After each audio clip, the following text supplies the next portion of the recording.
about any of this? It doesn't make a difference, does it? Let me say hello. What are you coming up here for right now? That's the head of my public safety detail, Jack Gannon, who, if you don't know, just finished a 2.5-year battle against leukemia. Got him out.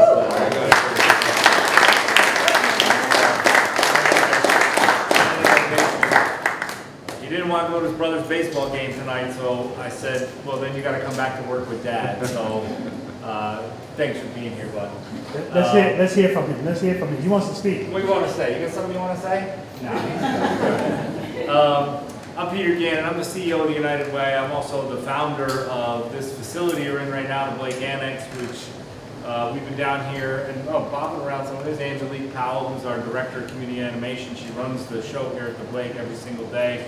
But this building, take United Way out of the picture and all that stuff, this building represents our bet on downtown. We were in an office park out by Crossgates Mall, which is nice. It's nice out there. However, the story I always tell is that when I would sit at my desk and I put in my Apple map that I wanted to get a cup of coffee at Starbucks, it would say it's 13 minutes away and it's 1.1 miles. And believe it or not, if I warmed up and I ran, I could go 1.1 miles in 13 minutes. And so we wanted to be able to walk out our door, get a cup of coffee, see our neighbors like the DA and the sheriff. We don't ever see Tayshawn though. We wish we saw him around here more. We don't see Tayshawn nearly enough. But to be in the middle of community down here, to be near the people we show up for every single day at United Way, it's very important for us. And so I just want to take a second to welcome you all to the Blake Annex and thank you for being here in this space with us. Give yourselves a round of applause. And of course, every time there is an actual member here, Tayshawn, we make sure we recognize them. So I want to give a shout out to Batman in the back, who's probably on his 4th Celsius of the day, and there are probably many more to come. So it's good to see you here. And I know I saw James Mitchell bopping around from Young Futures, and Kayla from Big Brothers Big Sisters is here. Just an awesome community space that you're all welcome back to. Okay, please come see me, see Angelique, spend the day with us, spend a few hours with us, and be a part of this community. That's what tonight's event is about to me, talking about public safety, and I'm so honored to have somebody who for many, many years I've considered a great friend, a mentor. We used to be off, a lot of people don't know, United Way is nonpartisan, but I'll tell everybody here a secret, I'm a Democrat.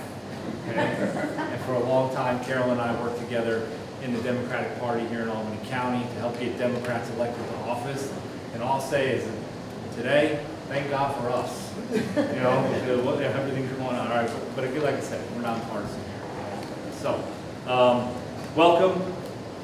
Explore while you're here. Come back and be with us. But without further ado, I'm going to introduce our moderator for today, a good friend of mine, member of the county legislature, candidate for mayor. She's done it all in Albany, in the city of Albany and Albany County. But I'm very proud to call her a friend, the Honorable Carolyn Clark.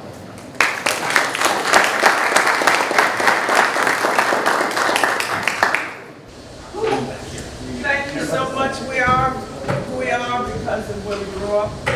We are who we are because we were at the basis. When they decided that it was okay for some folks to,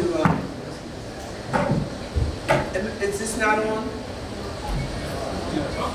Am I supposed to speak louder? Thank you all for being here tonight. I know the weather has changed. It's a little humid outside, but we really appreciate the fact that you are going to be here with us tonight. And thank you so much. Yep. Good evening.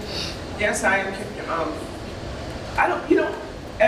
This is hindering me. That's not on. Can you hear me? Yeah. Okay. All right. I am Dr. Carolyn McLaughlin, and I have the honor to serve as chair of the Albany County Legislative Black Caucus. That's better, right? Yeah. So we welcome you tonight to this event, which is going to be a series of roundtables that are going to be established, and tonight have been established by the caucus, and tonight our subject is public safety. As I stated, this is the beginning of a series of conversations. And we're joined tonight by several members of our caucus. as well as other county legislators, including our tonight's panelists. We have Albany County Sheriff Craig Apple, who they will introduce themselves a little later. We have Albany County District Attorney Lee Kinlan, Executive Director of the Center for Law and Justice, Tayshawn Murdoch. And we have several members of the Albany County Legislature, starting with our illustrious leader, Chairwoman Joanne Cunningham. We also have our, as she likes to say, your County Controller, Susan Rizzo. We have Ellen Rosado, representing parts of Colony, Bert Simpson, who represents the second district in the city of Albany. Tim Lane, who represents another part of Colony. Maggie Alex, who represents parts of Cohoes. Is that right? Or Waterloo? Maggie? Waterloo? Right? Thank you. Bill Ricard, who represents parts of Cohoes. Susan Petto, who represents, I don't know what number, but she's in Center Square area, right? 5. Linda Caucus, who's my neighbor, who represents the 7th District, because it is out there. Susan LaBrilliard, we got a full house, we could have a meeting tonight. And Susan LaBrilliard, who also represents parts of Colony. I think I see everyone, and others as they come in, we will. And our staff, wonderful staff from the legislature, is here to make all things tick. So we don't want to leave them out, because this is what makes it all work. I'm so happy to see all of you from the community that are here tonight, because we would have no reason to be here if we weren't here. So we thank you. All right, so we're going to just keep moving. Now, public safety is very personal to everybody in this room, and I want you to know it's very personal to me as well. And right now it's very critical, because funding is being reduced, and yet public safety programs are being called for, and violence prevention programs are continuously being called for, even at a time when funding seems to be in peril. So with these cuts, they create gaps in public safety infrastructure and limit support for both the law enforcement community and organizations that work tirelessly to keep our neighborhoods safe. And you cannot have a great city if you don't have a safe city.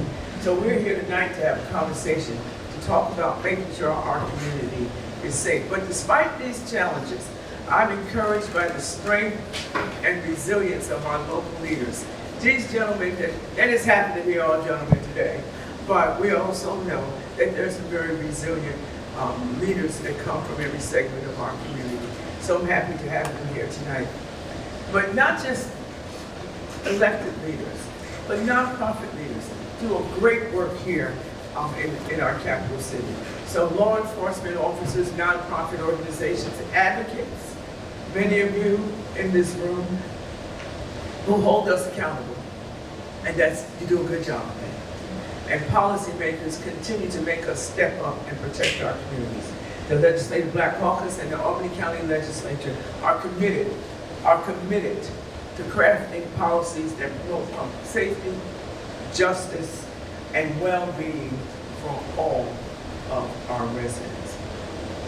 Now, we recognize that tonight's discussion may touch on some difficult and sensitive topics, but that's okay.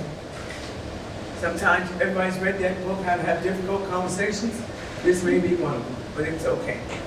These conversations are necessary and are a broad part and a holistic approach to addressing public safety. So we're all here to listen, to learn, and to lead with transparency and compassion. We're especially interested in hearing from our panelists tonight and to get in-depth insight into their work supporting public safety in Albany County. So let's get to meet our panelists. So we're going to ask, starting with Mr. Tayshawn Murdoch, if he would introduce himself and let us know how you are having a great impact in our community. Good evening, everyone. If you don't know who I am, I'm Tayshawn Murdoch. I'm the Executive Director for the Center for Law and Justice, which was founded in 1985 by the great Dr. Alice P. Green. And we are excited to be continuing her work. It is our 40th anniversary this year, 40 years of hard work in our community.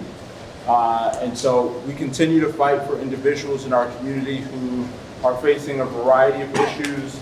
That could be civil or criminal issues, that could be housing issues, that could be immigration issues, you name it. We understand that the system in its current state, in its previous state, was not necessarily designed for individuals or people of color to be successful. And so we try to help navigate the system, be an advocate through the system, despite the barriers that sometimes prevent our folks from prevailing or being successful. So we're excited to give our input tonight, and thank you for having me.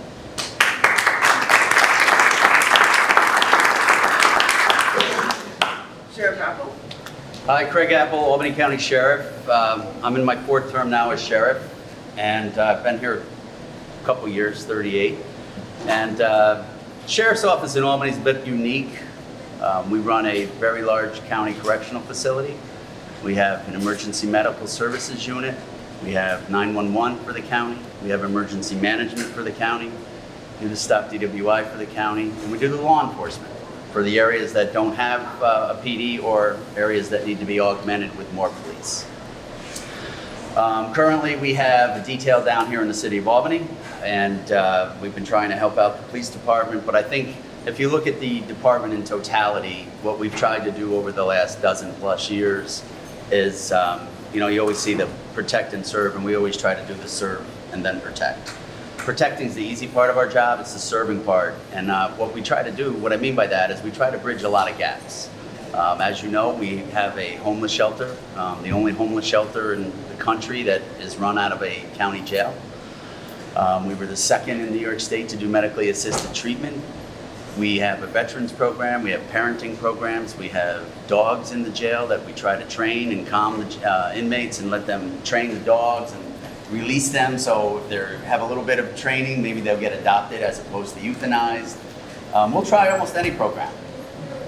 We work with a lot of community advocates that come into the jail, talk to different people. The bottom line is we want somebody to get out of that place and live a healthy and productive life like many of us do today.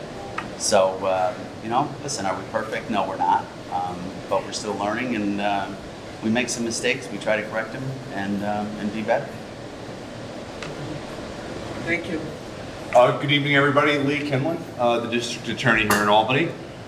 I've been the district attorney now for 5.5 months, and everybody knows the story before that. Since 2006, I had helped individuals make their way through the criminal justice system throughout upstate New York and parts west. And last year, I ran for and won the district attorney, and it has been a really great, rewarding past couple of months. I now head an office of 90 people, prosecutors, investigators, community outreach people who have joined me here, support staff, and we are doing everything in the world we can to promote public safety, and justice, which is really an interesting brew of how do we put the worst offenders away to make sure that the streets are safe?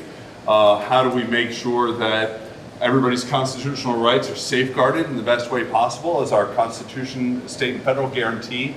And how do we find a way to give people a second chance? And to be honest, most of the meetings I've had over the past couple of weeks have been with drug court people or my restorative justice bureau or probation to figure out how can we get people to not go to prison. So we are doing everything in the world we can. You okay? Okay. And again, if Craig will admit he's not perfect after doing this job for so long, I feel it's okay for me to admit that, I know my office isn't perfect, but every day we work as hard as we can to get a little closer to better. And I'm proud of those efforts. And I promise to continue to engage in conversations like this to help us get there. So thank you for inviting me and hosting this. I had a full head of hair when I started this job. Okay. I apologize, it's the heat, the allergies, and Yeah. just give me a second. Because we are going to get started. Woo. It's the heat. Yeah. All right.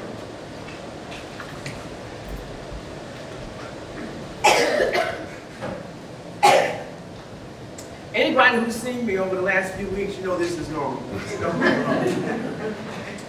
do not be alarmed. Okay, so let's get started. So what has happened over the last few weeks, we've collected a series of questions from the community. And from that, we've come up with a list of questions to guide our discussion this evening. And to start, we're going to talk about how violence is impacting our young people. And as I look around the room, I'm so happy to see such a mix of people in the room. Every demographic is covered here, and I appreciate that. So I think we're going to have a very good conversation. So to start with, more and more young people are having much more free time. Gives them an opportunity to find much to do, hopefully here in the city of Albany. And we also have the temperature rising. Rah-rah for that, right? But we traditionally see also an increase in crime and violence, and particularly with young people this time of year. This is just a fact. So with that, we have a two-part question to begin this conversation. First, we're going to ask each one of you to answer these questions, two-part. So I'm going to give you each part separately, if you don't mind. And I'm going to start with, on my right here with D.A. Kinlan. What are some realistic and effective ways to address youth violence and victimization? What are some realistic and effective ways to address youth violence and victimization? And then, how can we better support young people and disrupt the school to prison hype? So this is a great big question, and this is especially over the past week. I'm sure everybody's seen the news about some of the offenses being allegedly committed by some of the youth in our community. So it is something that we are grappling with, like right now. And I'll say, and I've had this position since the start, I don't think we can prosecute our way out of this. I think it takes a mosaic of organizations between my office and school and community organizations and parents and social services groups, and everybody kind of working together to make sure that we get to the root of the problem. So I'll tell you what my office is trying to do, and we want to demystify, especially to the young men and women out there, who the DA, who the district attorney is, and some of the different things we can do. So, for example, we're going to get back into schools. We're starting up a program called Legal Lives, which is something that the DA's office hasn't done in a long time. But we're going to get back into 5th grade classrooms so the young men and women can start to understand who a prosecutor is, why we're here to help, what the criminal justice system is all about, and hopefully that begins the conversation and can help the families attached to those kids really start to understand some of the different things we can do. We're working with the schools. I think that there have been some great proposals about truancy. So whatever my office can do to help address the truancy problem, we're going to do that, because well, my wife's parents were lifelong teachers, and so I understand how important the educational system is to help families. You know, I understand that schools can be a second home for a lot of these kids, and sometimes it may be a more stable environment, so I want to make sure that we get those kids into a school. Should I answer both questions at once? Yes. Okay. Look, I like Raise the Age. I like the idea behind Raise the Age. I think that incarcerating children is barbaric. I've said that, and I still believe it. But I do think that Raise the Age, as it currently stands, is just incomplete. And something I was talking about yesterday was we have $1 billion in state funds kind of waiting to be allocated and spent on programs. Programs that are supposed to help kids with food insecurity, housing insecurity, with after-school programs. You know, so many of these young men and women deal with trauma. So how do we help these kids deal with the trauma? Well, there's state funds out there, and it's just, frankly, the way the legislature and our state government set up Raise the Age, it means that we just can't get those funds to those programs to help with our youth. So I think that the state legislature needs to fix Raise the Age at some point and give us more options and opportunities, give us more tools in our toolbox. And again, this is just, you know, from the DA's purview across the street, what we're able to do. Great. Thank you so much. So the DA hit it right on the head. Look, you want to see what this community in the South End, North End will look like, go to the elementary schools and check it out and give it 10 years. And if we don't engage more, like 100 times more than what we're doing, we need programs for kids to get off the streets, keep them out of gangs, keep the guns out of their hands. We took a 15-year-old off the corner of Lex last week, not hiding it all, right in his waistband, just waiting for it to pop off. We can do a lot better than that. The DA touched on Raise the Age. The problem, and you know, I'll get flack for this, but I don't really care. The problem that we have in our state is that we always want to be the first. I'd rather be the best, right? Maybe we got to be second or third. We can't keep throwing things out there, whether it's bail reform or Raise the Age or Discovery or HALT or whatever, and then have to keep going back and tweaking it to make it better and better and better. We need to do it right the first time. We need to bring community advocates, DAs, police, sheriffs, whatever, and bring them to the table and be like, this is what we're trying to accomplish. How do we best do that? As opposed to jumping out there going, we got this, and now, boom. Raise the Age has been here for a few years. No one's got the money. We're kicking kids out of family court with ankle bracelets on with no programs. Where are the programs? We got to do better than that. These kids, you talk about trying to break the cycle of incarceration, the cycle of poverty. Well, we need to start focusing more on our youth. Stop looking at all these sexy programs out there, Moving 787 and all of these other things. We need to stop crime. We need to stop violence. We need to stop incarcerating our youth. And I always say to people, if we don't solve the crime and the homelessness, no one's coming. And that's what we need to focus on. Thank you, Sheriff Brown. Hey, Sean?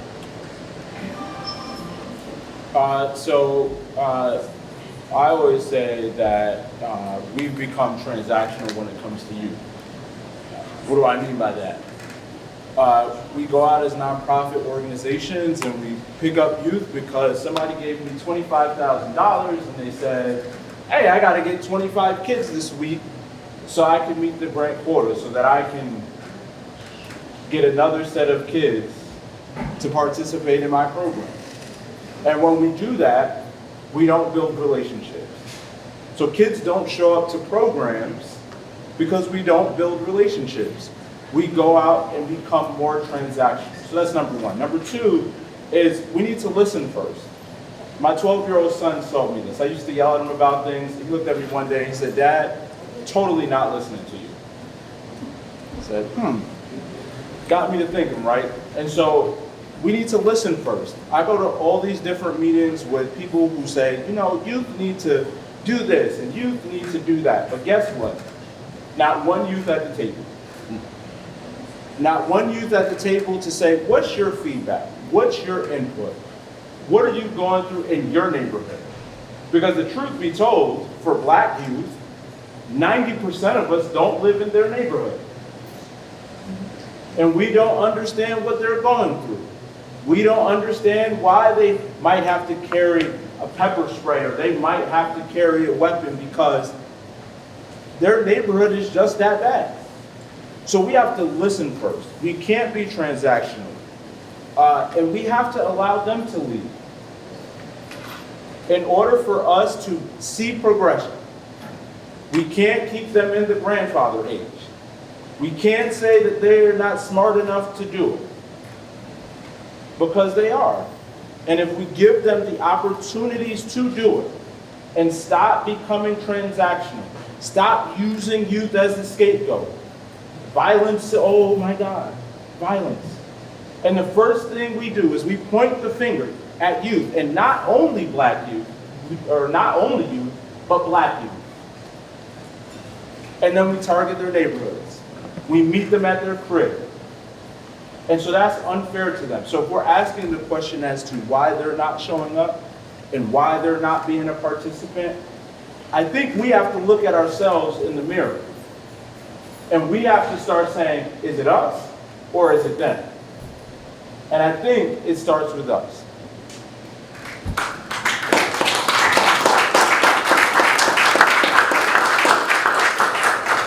I heard some key words, partnerships, transactional versus relationships, listening.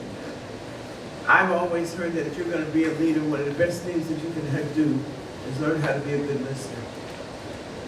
Then allow the young people to lead. They got to be in the room. Those are things that have really popped off for me. Those are some key terms that I heard. I want to know, you talked about funding. What are you willing to do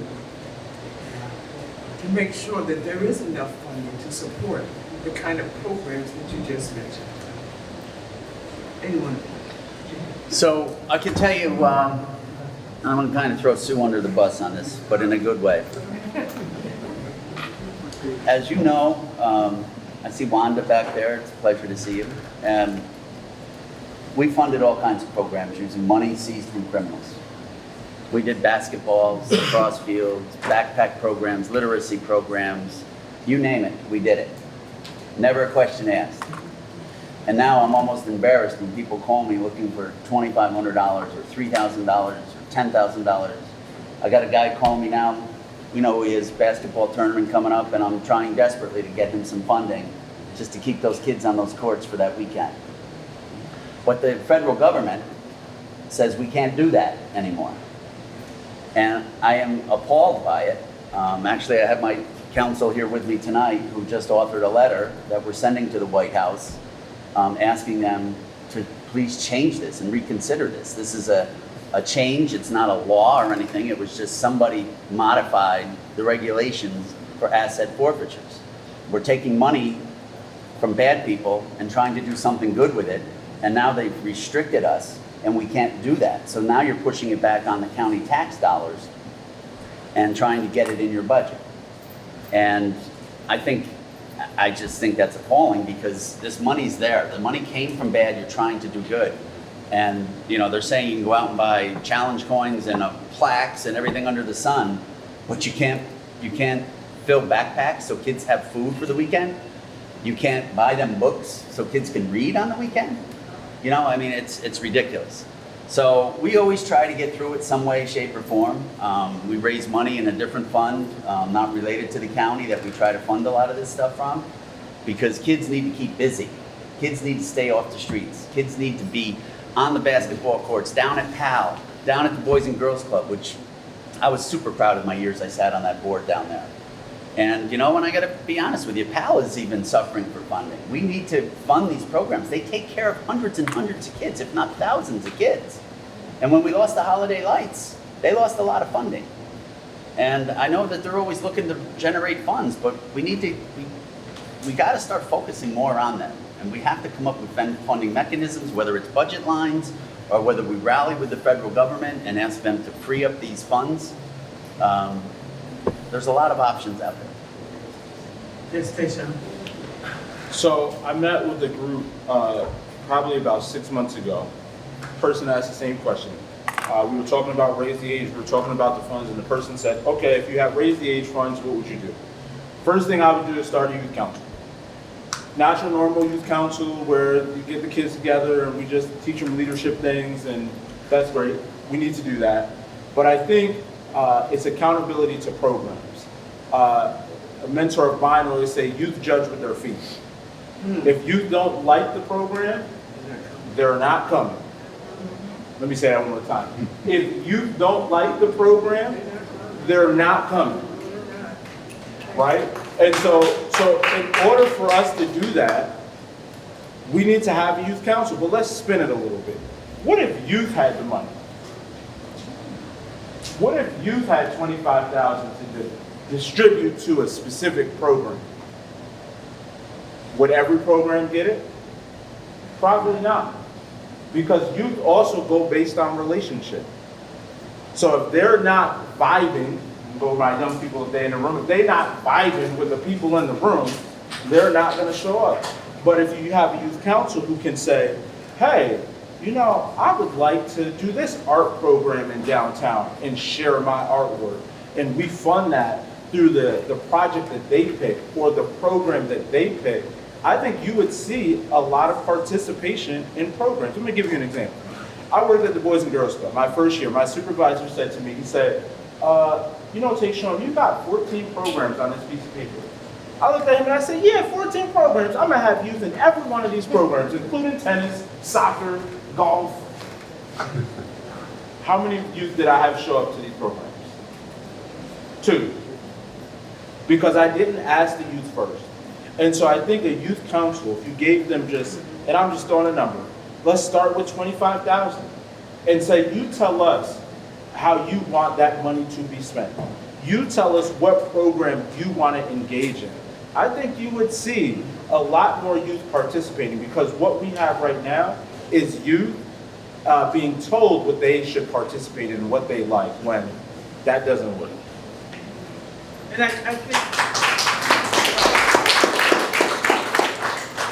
I think that, and this is not like reinventing the wheel. These things are happening in other counties around the country. The National Association of Counties, I read about a program in Denver where there's a youth council. And so this is an idea whose time has come for Albany. So let's move. Let's move with something back there. I'm going to move on to another question. And many of you have probably attended different sessions where we're being given reports about crime and crime statistics that are telling us that crime is going down in Albany County. However, in spite of these numbers, a lot of people are living in fear. You can't tell somebody's crime is down when their car got stolen last week. You can't tell somebody that crime is down when someone broke into their house 2 weeks ago. Not their reality.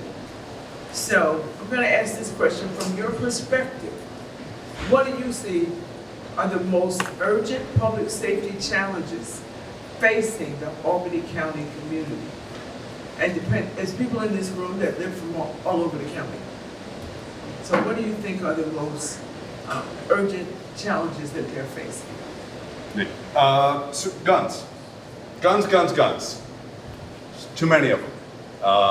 What we see are, well, what we knew 20 years ago is somehow there was one community gun and everybody knew where it was and you could use that gun, and now that's not even an issue because, as the sheriff just said, you know, you got a 15-year-old standing on a corner with a gun in his waistband and no care in the world, because there are 10 more where those came from. And what we see are, you know, straw purchasers in states with little or no gun laws.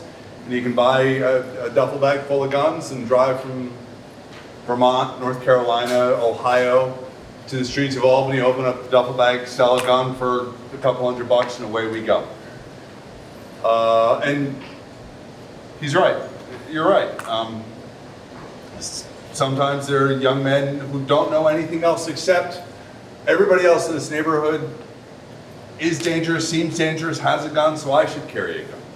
And so my office is doing everything it can to, you know, take a pragmatic approach and really focus on the granularity in terms of who has a gun and why. And if we can divert a young man or a young woman who has a gun only because they're scared to death. They would never actually use the thing, but they have it. And I understand we take a big swing on these because with Judge Ackerman, with Steve Herrick, the public defender, with me, the three of us had a meeting and said, what can we do to set up a gun diversion court? Much in the frame of what Judge Ackerman's UCAN program is. Is there a way we can have diversion for guns so we can figure out, are you using a gun to commit harm, to hurt other people? Are you using a gun because you're just terrified and that's all you know? So I want to make sure that not every young man, young woman knows that, you know, they have to pick up a gun and there's a second chance. And again, the DA's office has had, and I was happy to continue this,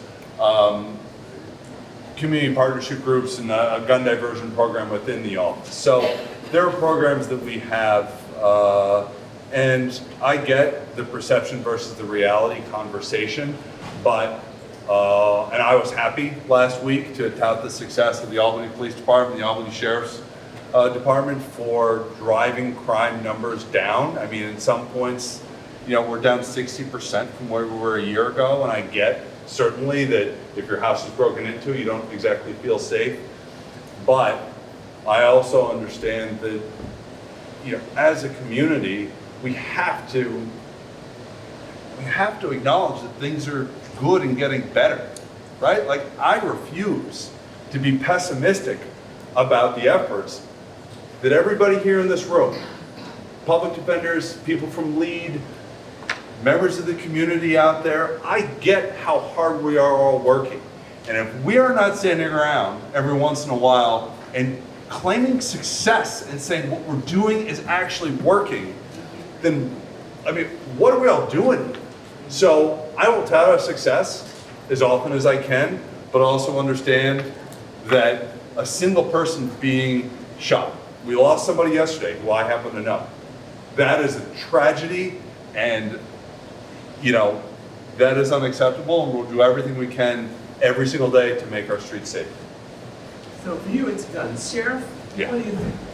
Well, it's clearly guns. It's guns and drugs. And where there's drugs, there's guns. Look at it, it's pretty evident that we have a massive public safety crisis with handguns, especially right here in our city. I know a lot of people don't want to say that, but we do. Not many days go by where my chief and commander over there aren't texting me saying they grabbed another one. Just last night, vehicle stop up on Central Avenue, 22 handgun loaded up, 97 grams of cocaine. 2 days before that, handgun. 2 days before that, 15-year-old with handgun. So, you know what, something disturbing is the sheriff, you know, obviously you run a county jail as well, and I look at the pop sheets all the time, and the pop sheets are the tiers with all the names on them. And I look at them, and the sad thing is that I see a lot of the names that I've seen for the last 30 plus years. And I wonder, you know, that was one of the goals that I always wanted to do, was to stop seeing those families, try to break that. There's got to be a way to break that. And it's sad when you talk to some folks and you hear them say that, well, you know what, my dad did time, it's not a big deal. My uncle did time, it's not a big deal, whatever the case may be. And it's disturbing. And I will say it's been a pleasure to work with our DA. The short tenure that he's had. You're being asked to speak up. Oh, sorry. It's been a pleasure to work with the DA in the short tenure that he's had and the changes that he's been doing and recognizing and pushing forward. And I agree with Lee that you've got to have hope. It can't always be doom and gloom. There has to be hope out there, but we need a lot of community support for that. And when incidents occur and the community kind of turns their backs because they don't want to get involved, I know it's scary, but we need you. We need that help. So it's definitely guns. We're going to continue to combat it as hard as we can. We work with our federal, our state, our local partners constantly. Not a week goes by where we're not having a meeting on how we can combat it. I mean, the state and the federal government has done a great job on ghost guns, which were guns that were called 80-20 guns. They were guns that you can get without a serial number. You just have to finish making it for the final 20%. But if you YouTube it, anybody can go right through it and make it. And then, of course, we had 3D guns. And then, of course, 2 weeks ago, I had a young man with a flare gun who modified a flare gun, which are easily accessible, especially this time of year when people are uncovering their boats. And I'm getting the hook back there, where people are uncovering their boats and getting ready to go out on the river and go out on their lakes. And they look down and they don't have a flare gun. Why? Because some young individual took that flare gun, modified it. The flare guns that we seized up off of Central Avenue shot. Could have shot multiple times. Usually they'll blow up. This thing shot. So we need to do a better job at that. Thank you. Tayshaun? So I have a long list. So, of course, those things that the DA and the sheriff mentioned are, of course, the obvious. But if you walk in the South End, you walk in West Hill, Arbor Hill, you stand on the corner of Grand Street, where one of my buildings are, you see a lack of opportunity, a lack of hope, a lack of true and equal investment. And please don't tell me we are going to pave the sidewalks one more time as equal an opportunity investment. Because paving the sidewalks is only how I use, as my mother would say, Paul and Peter, Pat and John, to walk down the street. But when we talk about equal opportunity and people receive and have barriers preventing them from receiving employment. There was an individual who walked into my office. He said, listen, man, I got out of prison. I'm just trying to obtain employment. My staff worked with him to try to obtain employment. Every employer for a year prevented him from receiving employment. So when you are coming out and you said, you know what, I got a second opportunity, here it is. But the same community that you came from isn't giving you the same equal opportunity to return and be a productive person in society. Not done yet. We also give false narratives. I always call it over-promising and under-delivering. We preach this narrative of, oh my God, I'm going to do all of this for your neighborhood. But the truth is, if you walk into the neighborhoods, nothing has been done. For years, I'm 37, 38. Trinity places look the same way since I was a kid. The South End, I went to Giffen, it looked the same way since I was a kid. But we have some folks writing op-eds about how it just started. When the truth is, it didn't just start. It didn't just start. It's been going on. Again, I go back, and then I'm done, because I know they got signs. I really think that we have to look ourselves in the mirror. On both sides of the aisle. Everybody has a right to say, you know what, let me look at this. What can I do differently? How can I be of support? Albany is tattered by egos. Everybody has an ego. But the ego is what is stopping us in preventing our communities from moving forward. And this is no political statement.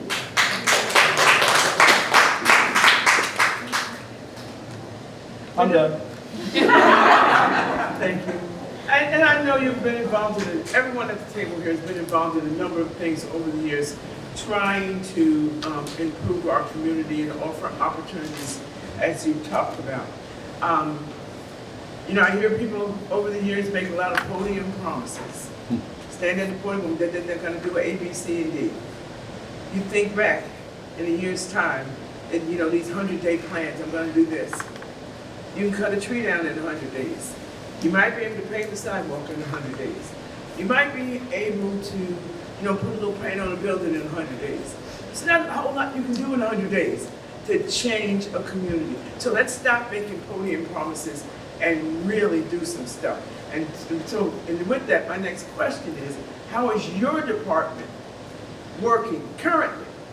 What are you doing currently to build trust within the community in a meaningful way. So, and you know, talk about some programs and initiatives that you're participating in right now that is building the trust between your department and the people in the community. So, having stood in front of a podium on December 30th and giving my speech about after just being sworn in, I guess this is probably a prescient question. So let me talk about some of the initiatives that I promised, and just in the past 6 months, I hope we're starting to deliver on. We are moving and expanding our Community Justice Outreach Center. And I appreciate the county and County Exec McCoy and everybody in the county to help us move our Community Justice Outreach Center from where it currently is up to St. Rose.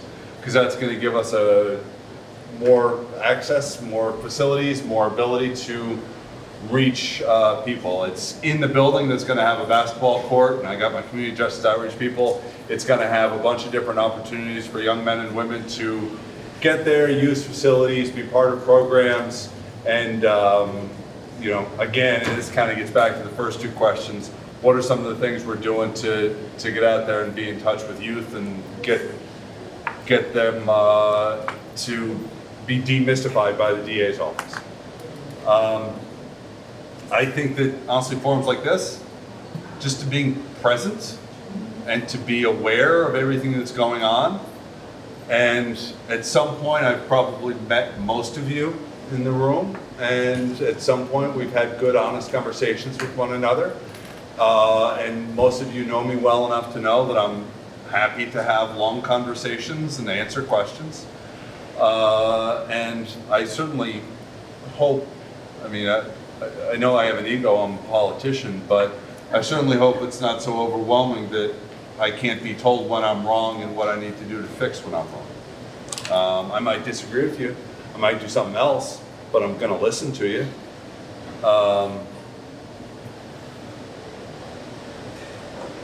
Let's see, I'm just running down. Jenny from LEAD is here, and if we didn't mention her and all the wonderful work that we're doing here with law enforcement diversion, that is to hopefully have people avoid the criminal justice system altogether.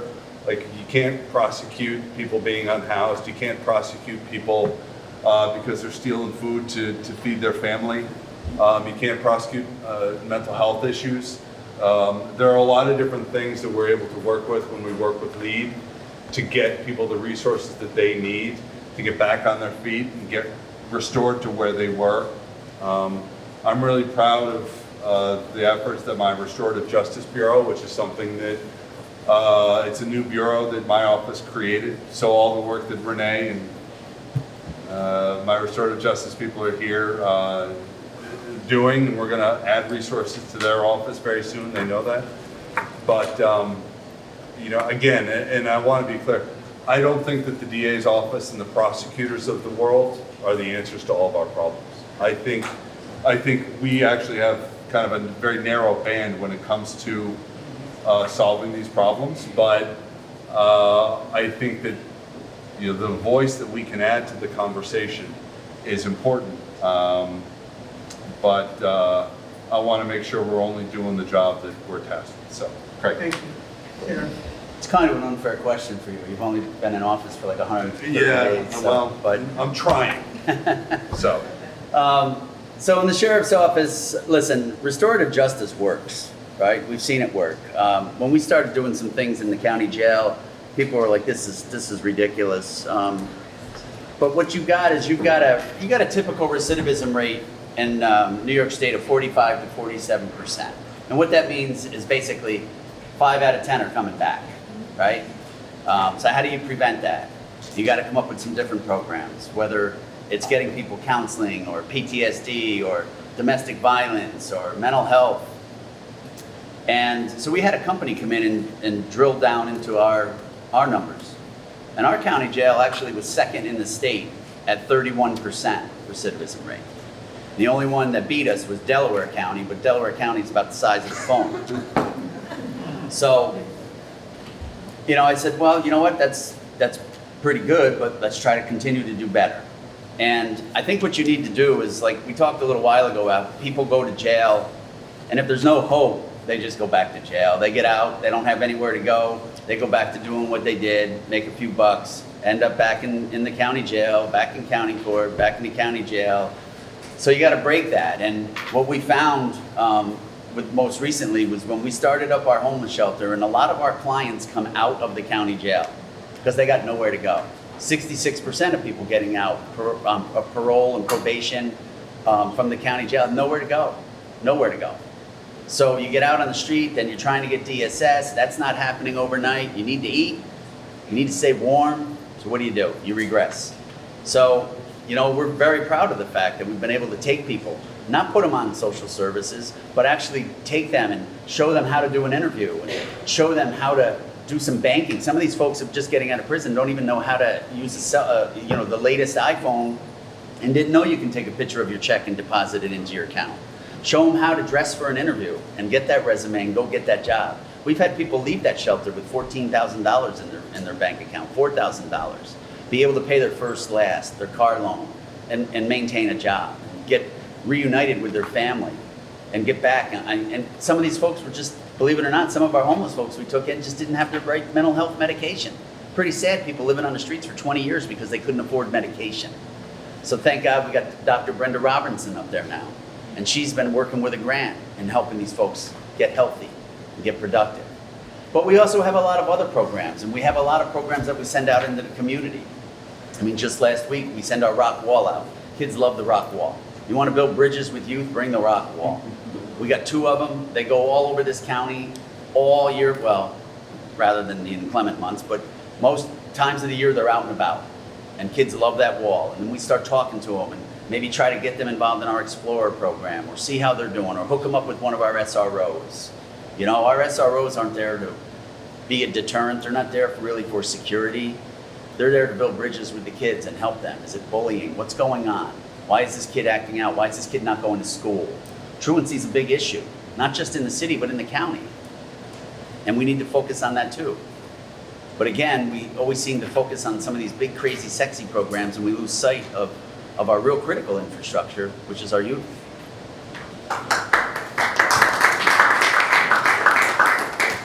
I just, before Tayshaun responds, I just want you to remind you that these questions did come from the community. They did not come from staff.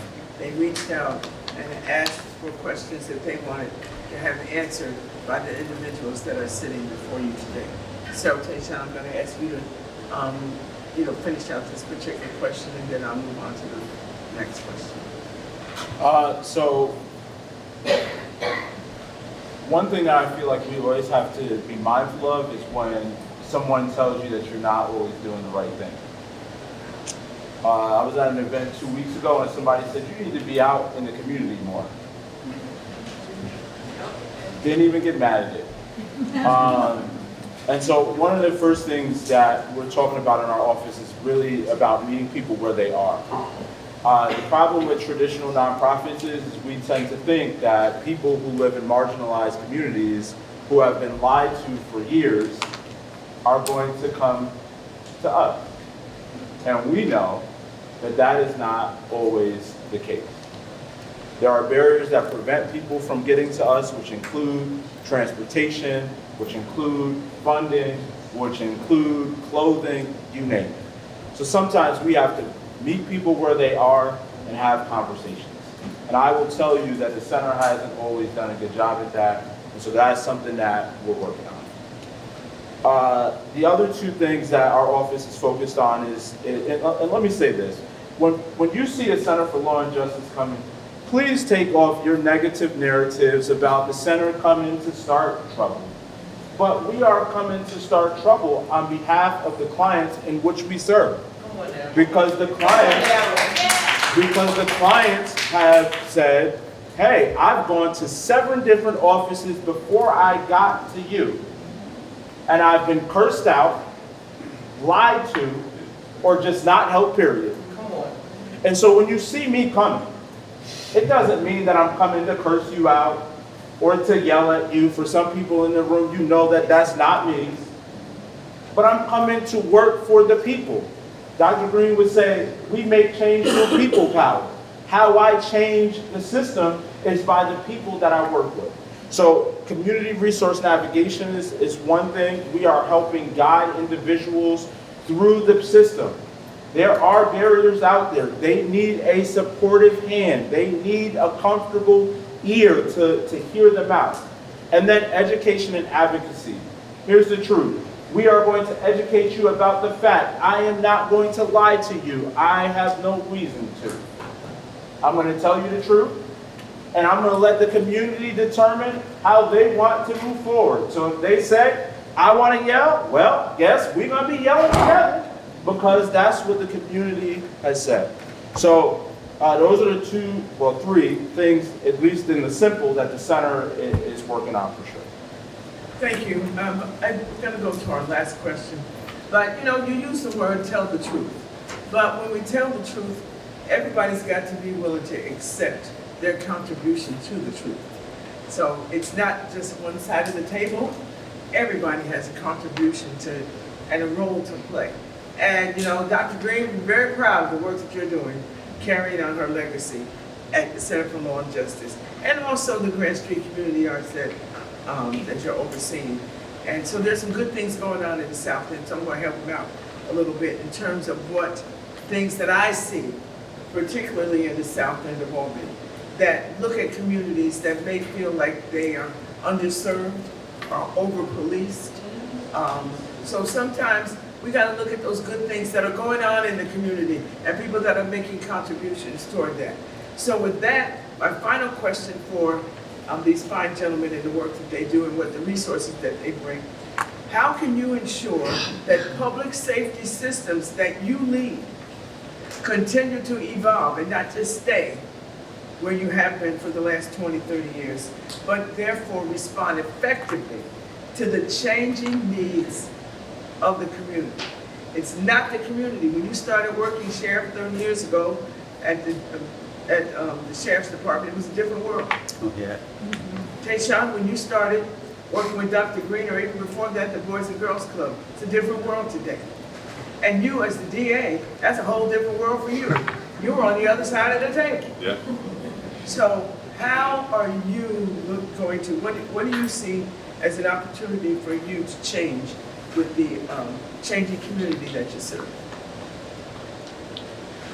So, one of the things that we all understand is that Albany really was the home of progressive criminal justice reform, right? And I remember, I'm old enough to have practiced during the bad old days of the Rockefeller drug laws, where people just for having a little or selling a little bit of drugs might face the rest of their life in prison. And so I've been here through all of the changes, and now we are at a point where people found with, arrested with personal use quantity drugs might not even be charged because we can get them diverted into treatment, right? So, we have seen just in the past 2 decades tremendous changes. And so what do we do going forward? We find ways to continually adapt to make sure that the criminal justice system is pragmatic, that we get down to a granular level in terms of what not just the criminal defendant may need so that they're not a repeat customer, but we also address the needs of the victims to make sure that their trauma, and I was in court this afternoon watching a family and recognizing that their granddaughter was gone, suffered trauma. Like, what can I do as a prosecutor, as a DA's office, to make sure that the cycle ends? And I think it's about allocating resources to treatment, to community rehabilitation, to outreach services that we're plugging more and more money into, to victim services, to make sure that their needs are met. But ultimately, I also understand that part of my job is to find the worst offenders and take them off the street, and I'm doing that as best I can. Thank you. Thank you. So, as Carolyn mentioned, to watch the Sheriff's Department evolve. The problem was, and Lee touched on it with the Rockefeller drug laws, back in the 80s and early 90s, we had a county correctional facility that housed roughly 387 people. When I started in the sheriff's office, the census was about 500 plus. Plywood doors, you name it. So they started building it, and unfortunately we built it with the theory of you build it, they will come, because we kept adding on 100 and blasting kids with, you know, possessions and putting them in. As Lee said, you go to prison for years and years and years. So, you know, as I mentioned early on, you know, we try to reverse the theory of protect and serve on our cars, and we do the, you guys are fast with that minute mark, and we try to do the serving and protecting. And I think the more that we can get out and serve, the better off we all will be. Yes, you know what, we all know it's just like the heroin and addiction issues. You can't arrest your way out of it. Lee mentioned you can't prosecute your way out of it. We got to continue to reinvent new ideas and new ways to, listen, I don't mind having the vacancy light on at the county jail. All right, we all win when the vacancy light's on. And we need to continue to keep coming up with new ways to keep young men and women out of that correctional facility. And I still think a lot of it goes back, I'm not saying write off a generation, but we need to invest in our kids. We need to keep these kids busy. We need to keep coming up with new programming and new ideas and new methods. Get the police and the kids playing together again, whatever the case may be. You got a brand new park being built down there in Lincoln. I hope that darn place is packed every stinking day, because that's where my dad used to take me every day. He used to take me down there for a quick swim. I grew up in South Bethlehem. I didn't grow up in the city, but he'd sneak me into Lincoln Park pool, grab a quick dip, because we didn't have any money or a place to swim. And it's great to see that being, and it's projects like that that I think can help restore and rebuild communities. Thank you. Hey, Sean. I got another list. So I don't think public safety will change until we do the following things. I didn't change until I met my wife. Everybody got to get married now. So the number one is we have to learn from the people. The people will tell us how we can start driving change in our community. You can't walk into somebody's neighborhood and assume that you know what's happening in their neighborhood until you talk to them and you hear them, right? So that's number one. Listen to people. Sometimes people are going to challenge you. Sometimes they're going to curse you slam out. Sometimes they're going to say something that maybe you don't like. And some of that may come from just the frustrations that you have faced in your community. But we have to have an open ear and hear them and understand the trauma that they are facing on a daily basis. See, here's the thing. Somebody in this room, they're here tonight and they're listening, but the truth is they're going to go back to their neighborhood and they're going to face the same thing. Understand the people. I would say just take a walk through the South End. Take several walks. Meet me on the corner. Let's talk about it. Push the system. We got to push the system real hard for it to change. We can't be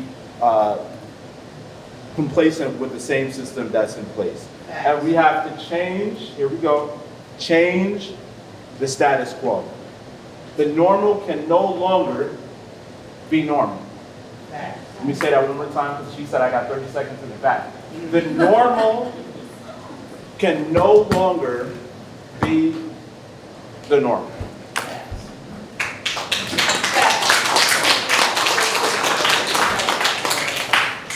I just want to say that we were actually, 2 other county legislators joined us. Guerrero at the Coro joined us earlier, and Deputy Chair of the Legislature, Wanda Willingham, also joined us. We had 2 additional, sorry for those in the back, I just want to acknowledge the fact that we had a number of additional legislators that came in because this is important discussion for them. And that was Guerrero at the Coro, and Deputy Chair of the Legislature, Wanda Willingham, and Danielle Gillespie also. So we had this is an important topic for us.